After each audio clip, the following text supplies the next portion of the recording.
Winter 1847, Sierra Nevada. 87 pioneers, starving, snowed in, turned to the unthinkable, eating their dead. But one man, William Foster, does far worse. He swings an axe into his friend's skull, feasts on his flesh, and walks out alive. Then he's gone. No grave, no trail, just a cannibal killer loose in America's wilds. I'm John Genoa, host of America's Strangest History, and tonight we're hunting for the Donner Party's missing survivor. A tale so twisted, so blood-soaked, so cold, you just might want to hide under the blankets. Let's dive into this meat grinder together. The Donner Party. 87 settlers leave Springfield, Illinois, April 1847, aiming for California's Gold Coast. Two families lead, George Donner, 62, and James Reed, 45. They're farmers with wagons, kids, and dreams. They hit a shortcut, the Hastings Cutoff, July 31st. It was suggested by Lansford Hastings, a shady guide who never tested it. Bad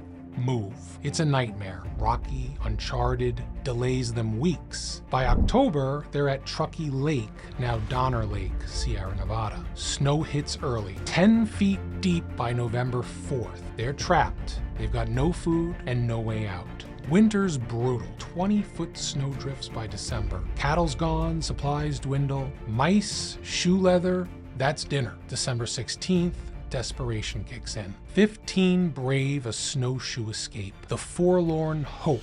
William Foster's one, 31, Irish-born, married to Sarah Murphy, 19, with a baby George stuck back at camp. 8 die on the trek, 2 get eaten. Foster is key. December 25th, he axes Antonio, a Mexican herder, in the head. First kill for food. January 8th, he shoots 2 Indian guides, William and Salvador, point blank, brains for breakfast. They hit Sutter's Fort February 19th, 17 left of 87 total. Rescue starts, but here's the gut punch. Foster's a survivor and a monster.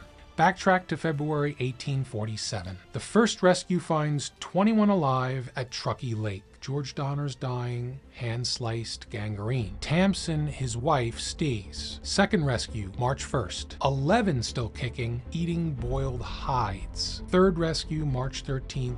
Just 5 left. Louis Keseberg's gnawing on human bones. April 17th was the last trip. Keseberg's alone, surrounded by corpses, as Tamsin wandered off. 45 survived total. 42 die and 36 eaten. Foster's hauled out February 25th with Sarah and baby George, rescued from Alder Creek 6 miles from the lake. He's a hero until whispers spread that he didn't just eat, but he killed for it. Let's zoom in on Foster.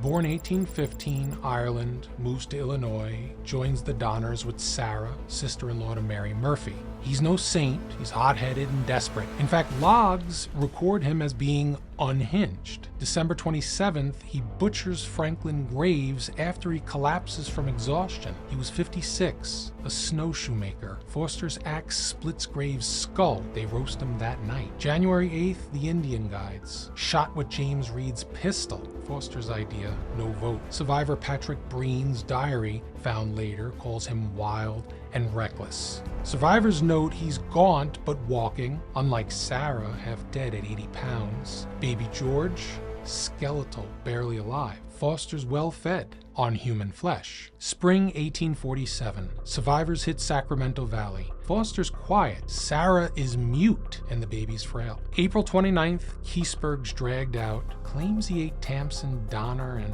says Foster's even worse. Rumors fly. Foster's a murderer, not a victim. James Reed, banished earlier for stabbing a man, reunites with his family, calls Foster a devil. July 1847, Foster's in San Jose, buys land with Sarah, tries his hand at farming, but he's twitchy. Neighbors shun him. Kids whisper cannibal. By 1848, he's gone. Sarah's alone with George, remarries in 1853 to James McFadden. And Foster? No record, no death, no jail, just vanished. So where did he go? Well, there's a bunch of theories. One, he bolts east, changes his name, hides in Illinois or Missouri. The census records are kind of blank there. No William Foster after 1947 matches. 2, Mexico. California's a hop from the border. He speaks some Spanish, blends in with the gold rush drifters. 3. Vengeance.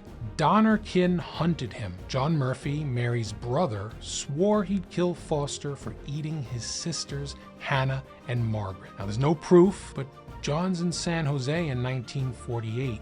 Very curious timing. 4. A wild card. He's lost in the woods, dies alone, eaten by wolves, no body, no trace, just a ghost. But what evidence do we have? The answer? Not much, but still kind of freaky. In 1849, a San Francisco paper, Alta California, mentions a Donner man begging and then gone. Is that Foster? Maybe. Sarah never talked again. She died in 1890, silent. George Foster lives, marries, dies 1916. No word on Dad. Keseberg is sued in the 1850s, loses, and claims Foster's the real villain. Diaries from Breen and Virginia Reed paint a chilling picture. Foster's hands drip red. No arrest. Cannibalism's not illegal. Murder's unproven. The Donner Party's 45 survivors scatter, scarred. Reed thrives, dies rich in 1861. Keseberg runs a saloon and dies before 1895. People doubt his story. Tamsen's bones were never found.